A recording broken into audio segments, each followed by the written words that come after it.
नमस्कार, मेरा नाम ज्ञानेश्वर है और आपने देखना शुरू कर दिया है लाइव सिटीज। देखिए, मेरे साथ जुड़ रहे हैं बिहार के जाने माने political analyst doctor Sanjay Kumar जी।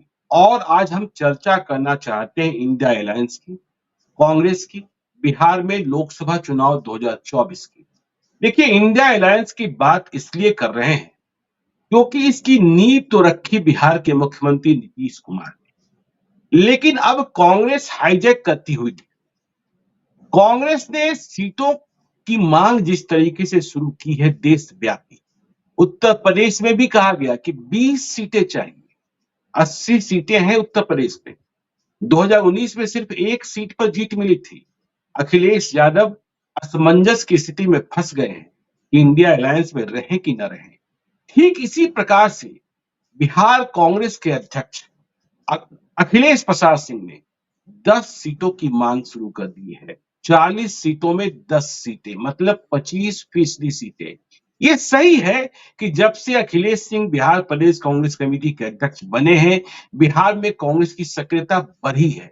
लेकिन 40 सीटों में कांग्रेस को 10 सीटें मिल जाए, यह संभव तो दिखता नहीं है। हम समझना चाहते हैं अपने political analyst doctor Sanjay Kumar ji से, क्योंकि आपको पता है कि बिहार में जो इंडिया अलायंस है आज की तारीख में, उसमें सबसे बड़ी पार्टी आरजेडी और जेडीयू। फिर कांग्रेस के लिए 10 सीटें आएंगी कहां से, और यदि नहीं आएंगी तो कितनी सीटें? क्या बातचीत बिगड़ भी सकती है संजय जी? नहीं, बातचीत तो नहीं ये होगी, लेकिन हाँ, इनकी दावेदारी हो रही है। और जी परिस्थितियों को जरा सा समझा जाए, क्योंकि कभी कभी क्या होती है ना कि परिस्थितियां जब अनुकूल होने लगती है तो फिर उसका कांग्रेस लाभ लेने की कोशिश करती है। जी अब राहुल गांधी की सदस्यता बहाल हो गई, कर्नाटक में ये चुनाव जीत गए, लग रहा है कि मध्य प्रदेश भी इनके हिस्से में आ जाएगी, और जगह छत्तीसगढ़ और राजस्थान में भी ये बेहतर लगता है कि कांग्रेस करेगी।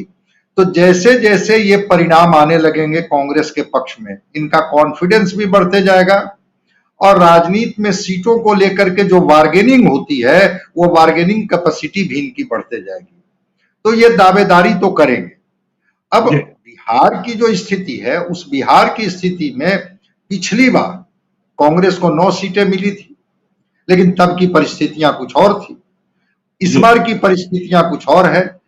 अब मान लिया जाए कि 16 सीटिंग सीटें हैं इनके पास, जेडीयू के पास, जेडीयू के पास। जी जेडीयू के पास, और आरजेडी जो है 19 सीटों पर रनर की भूमिका में रही थी। तो जी वो कहेगा कि अगर विनिंग और रनर का भी कॉम्बिनेशन देखा जाए तो जी हमको तो कम से कम वो मिलना चाहिए।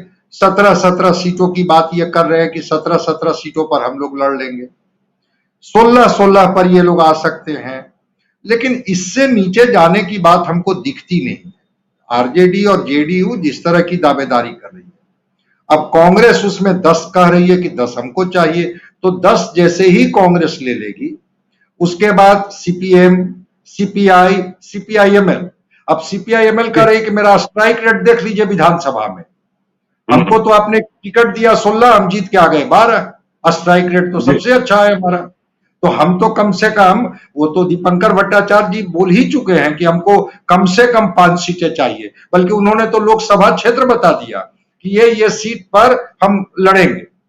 तो अगर गठबंधन की बात हो रही है, और आप इधर जो देख रहे होंगे कि लगातार नीतीश कुमार जी लालू प्रसाद जी के आवास पर जा रहे हैं, लालू प्रसाद जी भी नीतीश कुमार जी के पास जा रहे हैं, असली खेल वो सीटों का ही है कि जी लोकसभा का जो बिहार का जो सीटों का पेच है, वो पेच कैसे ये हो। आज मदन सहनी जी ने तो कहा भी कि हाँ, सीट का मामला है, इसको लेकर के दोनों लोग आपस में लगातार मिलजुल रहे हैं, बात कर रहे हैं, बात कुछ निष्कर्ष तक नहीं पहुंच पा रही है। तो ये जो 10 सीटों की दावेदारी है, वो व्यवहारिक दावेदारी नहीं है। दावेदारी करने का अधिकार है कांग्रेस को, करे, लेकिन मुझे लगता है जी 5 सीटें कांग्रेस को मिलेगी। एक सीट बहुत, पांच अगर सीटें ये मिलेगी, क्लोजर पांच बने, सीटें मिलेगी आपको लगता है?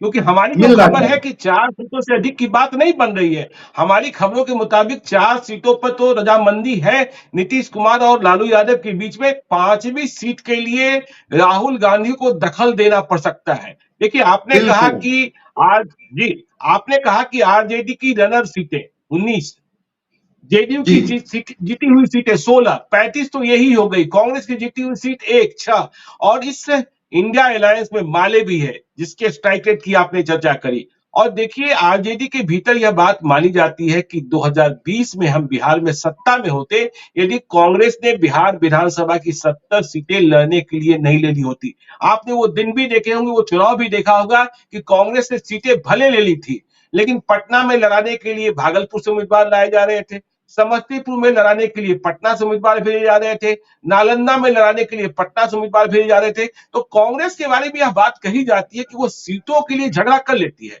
लेकिन जमीनी हकीकत, जमीनी सच्चाई, मैंने कहा कि देखिए अखिलेश सिंह लगातार दिन रात मेहनत कर रहे हैं, हजारों हजार लोग उनकी सभाओं में जुट रहे हैं, कई सौ गाड़ियों के काफिले के साथ चलते हैं, लेकिन क्या कांग्रेस की जमीनी पकड़ इतनी बन गई? क्योंकि देखिए तर्क तो यह भी है कि 2019 के चुनाव में आरजेडी 0 पर आउट हो गई लोकसभा चुनाव में, और यदि एक सीट जीत हासिल हुई तो सिर्फ कांग्रेस की जमीनी सच्चाई को कितना समझते हैं वर्तमान परिवेश में? मध्य प्रदेश में, छत्तीसगढ़ में, राजस्थान में क्या होगा छोड़ दीजिए, हम बिहार की बात करते हैं कि बिहार में कांग्रेस की पकड़ कितनी, आधार कितना रह गया, उनके साथ कौन से वोट है?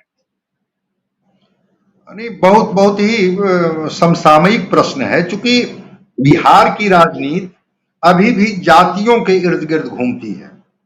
और चाहे जितनी बात कह लिया जाए कि वो जातीय समीकरण में अर्थमेटिक तो बनता है, केमिस्ट्री नहीं बनती है, लेकिन लगता है कि अर्थमेटिक और केमिस्ट्री दोनों बनती है। हाँ ठीक है, कभी कभी चीजें अनुकूल नहीं होती है। तो जो जातियों का समीकरण, वो जातियों के समीकरण में कांग्रेस कहीं से भी फिट नहीं बैठती है। वो किशनगंज की सीट इसलिए नहीं बैठती है, और किशनगंज की सीट भी कांग्रेस इसलिए जीत गई थी कि वो माइनॉरिटी बेस्ड इलाका है। तो माइनॉरिटी बेस्ड इलाके में चूंकि कांग्रेस गई थी तो वहां तो परिणाम इनके पक्ष में आना ही था। लेकिन बाकी जगह जो आप कह रहे हैं कि पहली चीज तो कि इनके लिए कैंडिडेट के लिए भी मारामारी होती है, वो 70 सीटों को दे करके, और क्या फजीहत उठानी पड़ी थी, और कैसे लोग बागी हो गए थे, और कैसे बोरो कैंडिडेट लाए गए थे, और उसका खामियाजा हुआ कि आरजेडी आज तक इस बात को कहती है कि शायद इतनी सीटें हम कांग्रेस को नहीं दिए हुए होते तो आज बिहार में हमारी सरकार होती। मैं आपकी वही बात को दोहरा रहा हूं।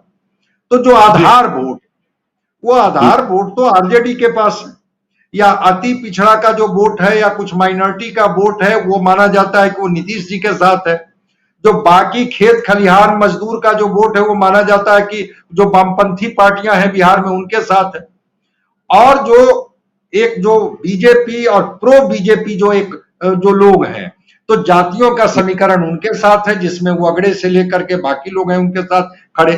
तो उस जातीय गणित में तो कांग्रेस कहीं फिट नहीं बैठती। ये नहीं कहा जा सकता है कि ये लोग कांग्रेस के साथ मजबूती से खड़े हैं। हाँ ठीक है, माइनॉरिटी का सॉफ्ट कॉर्नर इनके साथ रहा है कांग्रेस के, पुराने जो कांग्रेसी रहे हैं उनका भी समर्थन रहा है, लेकिन एक बात को लेकर के कांग्रेस से वो दूरी बना लेते हैं कि अलायंस उनका जिनके साथ है, तो हम कांग्रेस को न वोट करके सीधे उनको क्यों न वोट कर दे, हम क्यों कांग्रेस को वोट करने जाए। इस बात को लेकर के थोड़ा कांग्रेस कमजोर दिखती है। कोशिश की गई है, अखिलेश सिंह जब आए हैं, अध्यक्ष बने हैं, और पदयात्रा से लेकर के और भी कोशिश कर रहे हैं, जिला वाइज ये बैठक कर रहे हैं, मीटिंग कर रहे हैं, लेकिन कोई ऐसा नहीं लग रहा है कि ये समीकरण कांग्रेस के पक्ष में है। हम लोग बात करते हैं ना कि ठीक है इनके कैंडिडेट होंगे, तो समीकरण तो क्या राजद, जिसका जातीय समीकरण एक अपना है, नीतीश कुमार जी जो दावा करते हैं कि अति पिछड़ा का जो 30% वोट और कुछ माइनॉरिटी का वोट और अगड़े का समीकरण मेरे साथ है, क्या वो, या वामपंथियों की जो एक अपनी जमीन है जहां पर वो गांव गरीब खेत मजदूर के लोग उनके साथ खड़े रहते हैं। ठीक है, वो जीत हो ना हो, लेकिन उनके एक पैकेट हैं जहां पर उनके वोट हैं, और वो वोट उन्हीं के कैंडिडेट को मिलता है। वो वोट की तो गारंटी उनके साथ दिखती है। कांग्रेस के साथ कोई ऐसा समर्पित समीकरण नहीं दिखता है। तो अगर उस अलायंस में आपको टिकट मिलता भी है तो कहीं ना कहीं से वो जो समीकरण है जो आरजेडी के साथ फिट बैठ रहा है, जेडीयू के साथ फिट बैठ रहा है, वामपंथियों के साथ समर्पित भाव से लगा हुआ है, वही वोट ना आपको देगा कि चूंकि हम अलायंस में लड़ रहे हैं तो भाई आप हमको वोट कीजिए और हम जीतेंगे तो फिर अलायंस मजबूत होगा।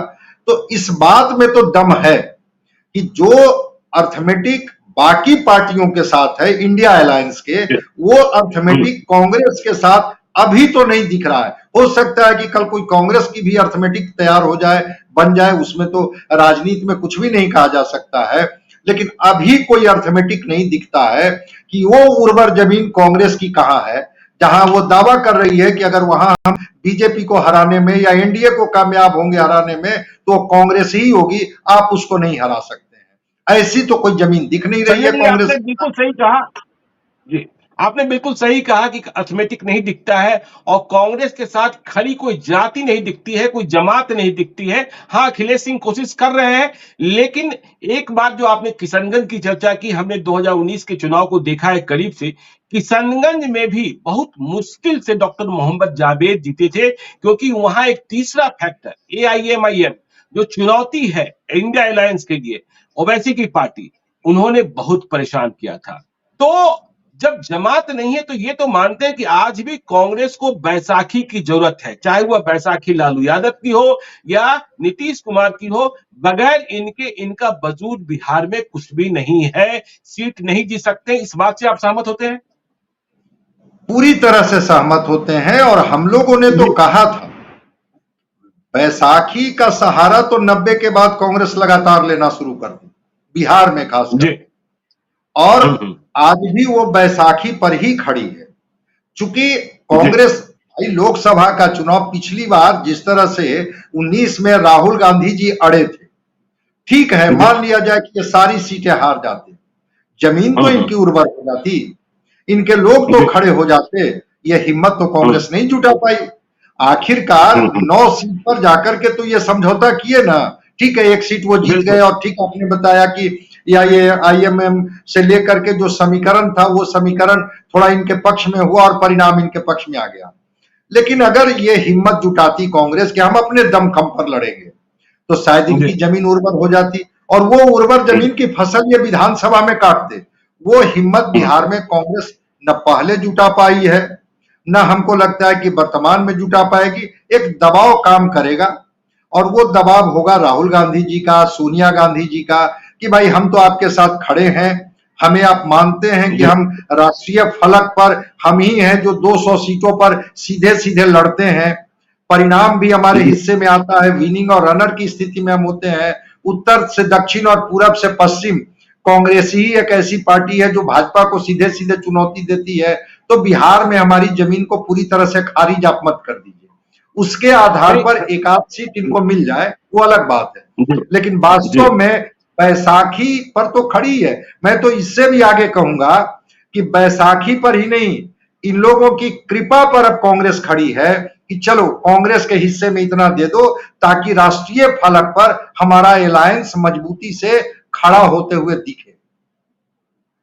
नहीं, बिल्कुल सही कहा आपने संजय जी की राष्ट्रीय फलक पर। लेकिन आप एक बात और देखिए, जैसे ही 10 सीटों की डिमांड शुरू होती है या मंत्रिमंडल विस्तार की बात होती है, कांग्रेस के हिस्से की बात होती, आपने देखा राहुल गांधी ने कहा, फिर भी बिहार में मंत्रिमंडल का विस्तार नीतीश कुमार ने नहीं किया। अभी उन्होंने कह दिया इतने सारे मंत्री हैं, और वे जब भी कांग्रेस के मंत्रियों को बनाने की बात होती है, सवाल को तेजस्वी यादव की ओर मूव कर देते हैं। तो हम ये जानना चाहते हैं, 10 सीटें तो आपको भी लगता है, मुझे भी लगता है ये असंभव है, 4-5 की संख्या हो सकती है। लेकिन हम यदि उम्मीदवारों की बात कर ले, क्षेत्रों की बात कर ले, देखिए 2019 में ये किशनगंज जीत गए, कटिहार में बहुत तगड़ी फाइट हुई तारिक अनवर के साथ।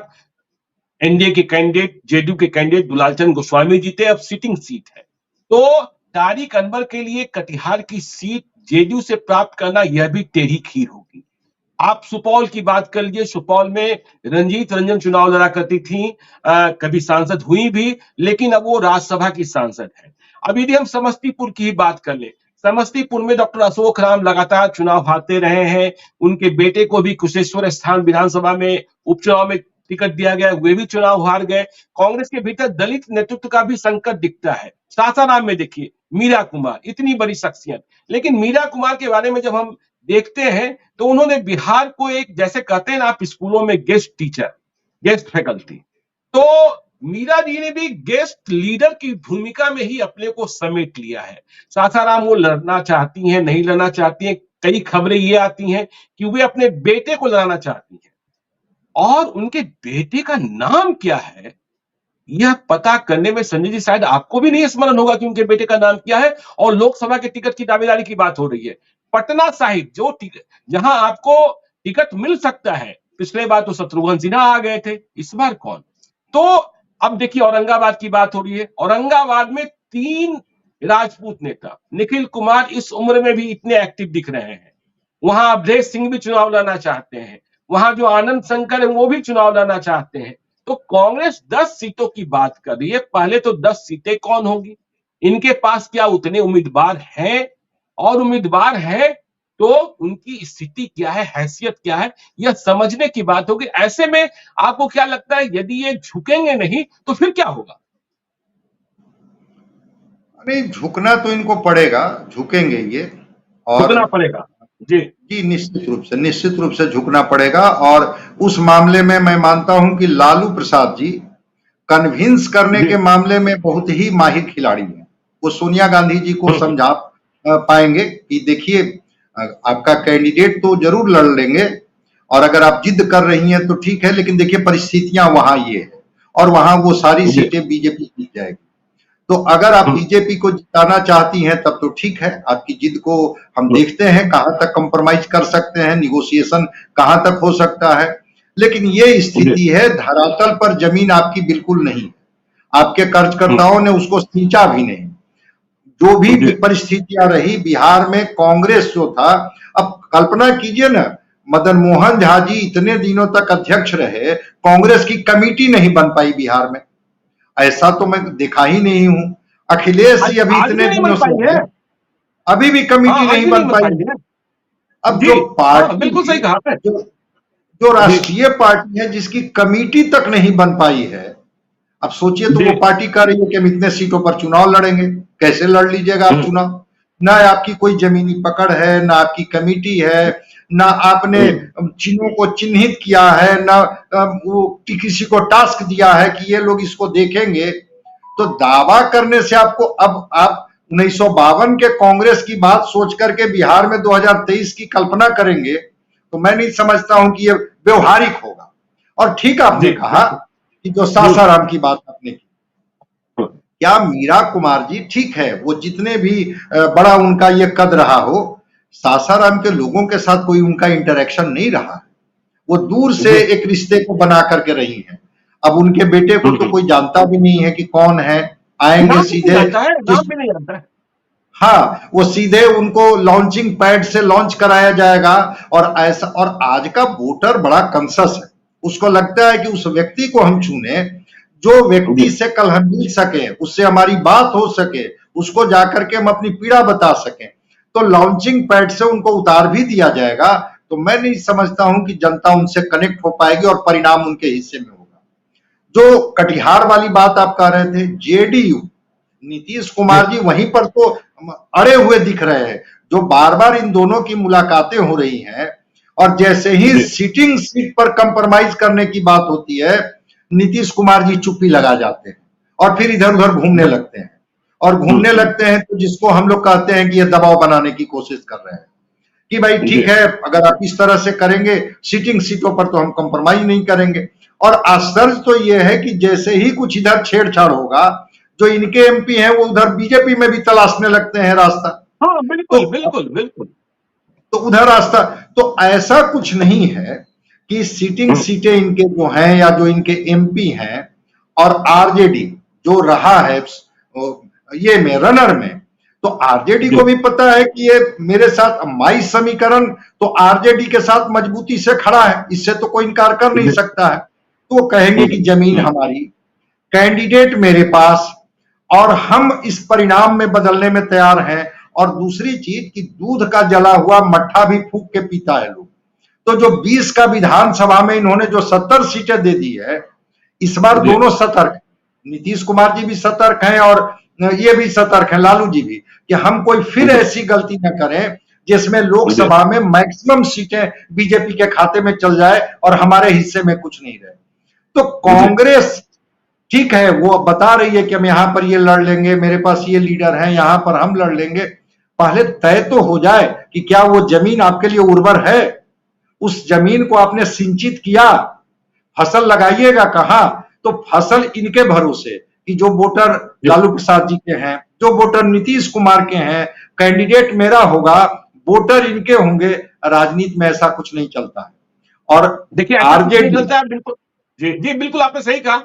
और आपको एक और जानकारी दें कि मीरा कुमार जी के बेटे जो हैं, देखिए कुछ जाति का लोचा है, चूंकि अंतरजातीय विवाह है, तो वो अपने बेटे को लॉन्च कराना चाहती है काराकाट में उपेंद्र कुशवाहा के खिलाफ। ठीक है, अभी देखिए प्रदेश अध्यक्ष जो डॉक्टर अखिलेश प्रसाद सिंह जी हैं, तो मुझे तो ये लगता है कि वे राज्यसभा फिर से पहुंच जाएंगे, लेकिन अखिलेश प्रसाद सिंह किसी न किसी भूमिहार को किसी लोकसभा क्षेत्र से चुनाव लड़ाना चाहेंगे ताकि उनकी हलक बनी रहे।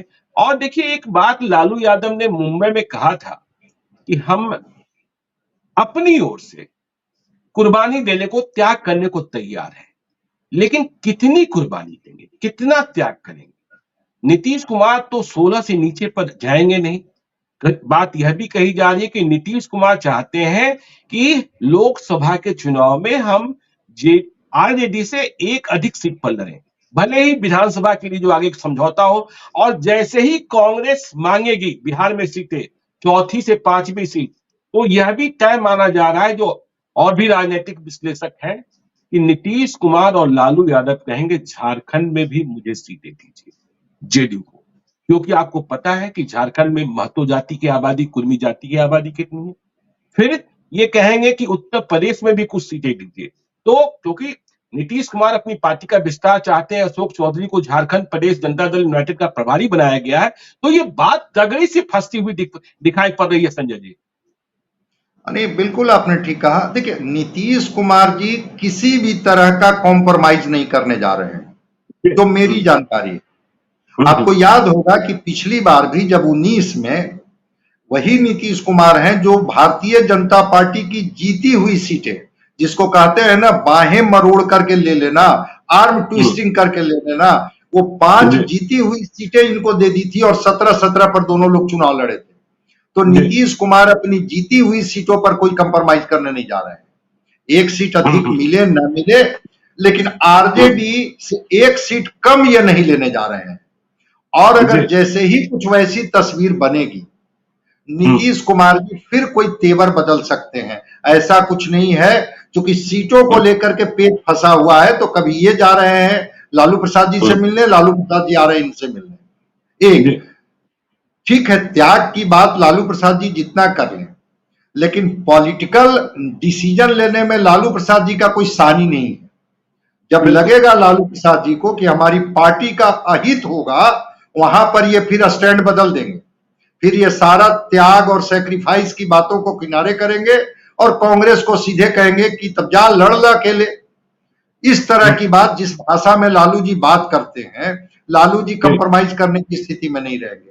देखिए, कांग्रेस दावा जरूर करेगी। ठीक आपने कहा कि अगर जातीय समीकरण को भी देखा जाए कि माइनॉरिटी कितने लड़ेंगे, सुरक्षित सीट पर कितना लड़ेंगे, अखिलेश सिंह जिस भूमिहार जाति से आते हैं, कम से कम एक कैंडिडेट उनका तो लड़ेगा ही लड़ेगा। राजपूत जाति के लोगों को एक सीट दिया ही जाएगा।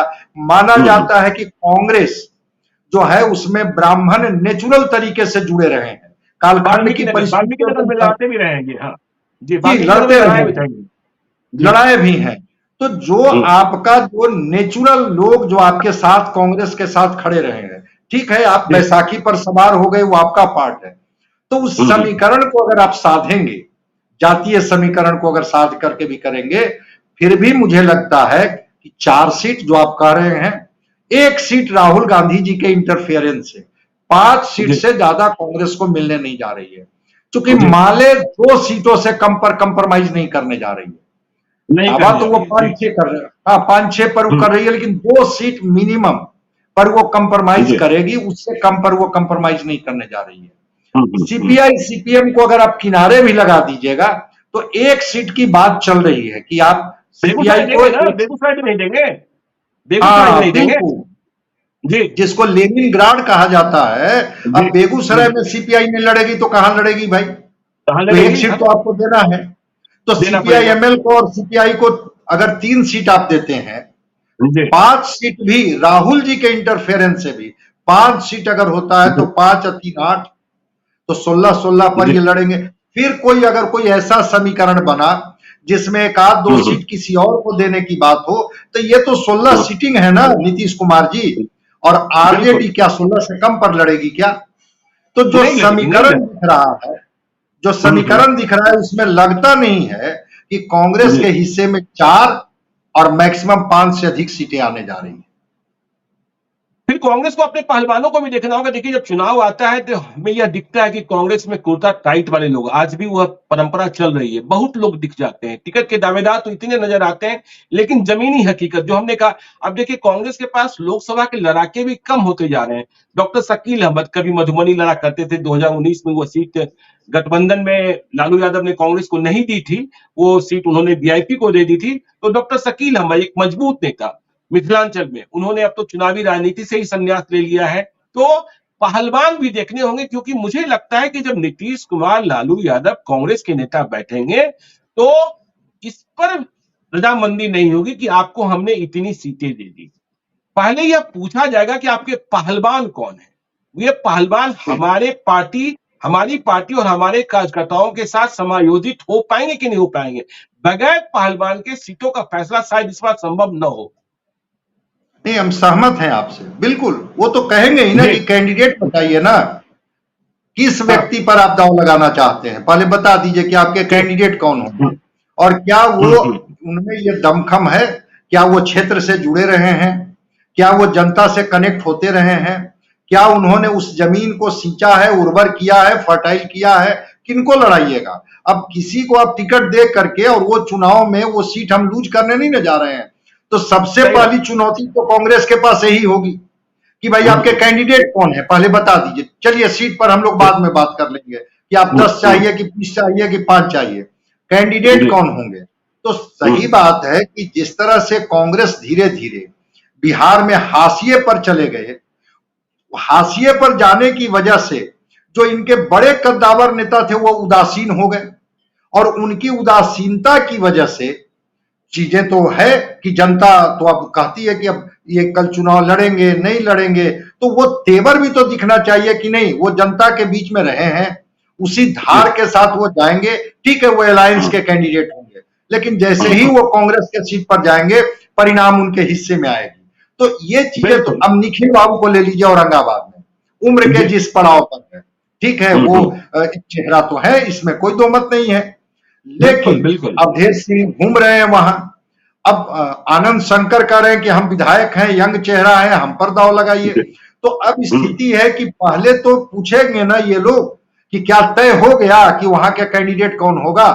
जो आपस में जो प्रतिद्वंदिता चल रही है कि वो लड़ेंगे कि ये लड़ेंगे कि ये लड़ेंगे, पहले वहां तय हो गया, या फिर बैकबाइटिंग करेंगे कि ये खड़ा हो जाएंगे और 2 आदमी उनका वोट कहेंगे कि इनको किसी भी तरह से हरा देना है ताकि अगली बार मेरी जमीन बची रहे। तो ये तो एक समस्या है, एक चैलेंज है इनके सामने कि पहले कैंडिडेट तो तय हो जाए कि 10 कैंडिडेट जिसके बारे में ये कह रहे हैं कि 10 सीटें चाहिए, 10 कैंडिडेट इनके कौन होंगे जिनको कांग्रेस बिहार में लड़ाने जा रही है। कैंडिडेट पहले तो आप बता दीजिए कि ये मेरे कैंडिडेट होंगे, ठीक है, सीट पर हम लोग बाद में बात कर लेंगे।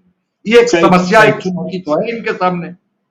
सही बात। तो अंतिम सवाल हम ये लेते हैं कि ये बात तो बिल्कुल स्पष्ट है ना संजय जी कि जेडीयू अपनी सिटिंग सीटें छोड़ने नहीं जा रही है। इसका मतलब कांग्रेस को भी और आरजेडी को भी, आरजेडी के लिए शायद हो सकता है कुछ सीटें आदान प्रदान हो जाए, लेकिन कांग्रेस को उन्हीं सीटों पर ध्यान देना होगा जो सीटें बीजेपी ने या लोजपा ने जीत रखी है। जेडीयू की ओर ध्यान ही नहीं देना होगा, उधर आंखें बंद रखनी पड़ेगी। निश्चित रूप से नहीं, नीतीश कुमार सीट नहीं छोड़ने जा रहे हैं, तो आपको बताना होगा कि वो सीटें लोजपा के हिस्से में है और मैं लड़ूंगा, मेरे ये कैंडिडेट होंगे और हम उनको परास्त करेंगे, वो सीट हम लोगों की झोली में होगी। या जो बीजेपी की वो सीट है वहां पर हमको दीजिए चुनाव लड़ने का मौका, हम उनको हराएंगे और वो सीटें मेरे झोली में होंगी। तो नजर तो इनको रखनी होगी वही बीजेपी और लोजपा की जीती हुई सीटों पर ही। नीतीश कुमार की तरफ ये देखना बंद कर दें। और जहां रनर की भूमिका में रही है आरजेडी भी उन जीती हुई रनर सीटों पर जहां पर लगता है कि हम इन वजहों से चुनाव हार गए थे, उन सीटों पर भी बहुत कांग्रेस को भाव नहीं देने जा रही है। वो लालू यादव इस मामले में बड़ा ही मैच्योर डिसीजन लेते हैं, कोई कंप्रोमाइज वो नहीं करते हैं। बातें वो चाहे जितना ह्यूमरस टोन में कर लें, निर्णय लेने के समय बड़ा सख्त हो जाते हैं। तो लोजपा की जीती हुई सीटें और भाजपा की जीती हुई सीट पर ही ये दावेदारी पेश कर सकते हैं। बिल्कुल आपने सही कहा, मैं भी इससे सहमति व्यक्त करता हूं। चलिए, तो कांग्रेस की डगर कठिन है, 10 नहीं 4 या 5 पर उन्हें संतोष करना होगा। आगे हम दूसरी पार्टियों की सीटों पर भी बात करेंगे अगली चर्चा में। तो आप देखते रहिए लाइव सिटी को। यदि अब तक आपने हमारे यूट्यूब चैनल लाइव सिटी को सब्सक्राइब नहीं किया है तो जरूर कर लीजिएगा। और यदि इस वीडियो को फेसबुक पेज के माध्यम से देखें तो पेज को लाइक कीजिएगा, ट्विटर पर भी हमें फॉलो कीजिए। धन्यवाद।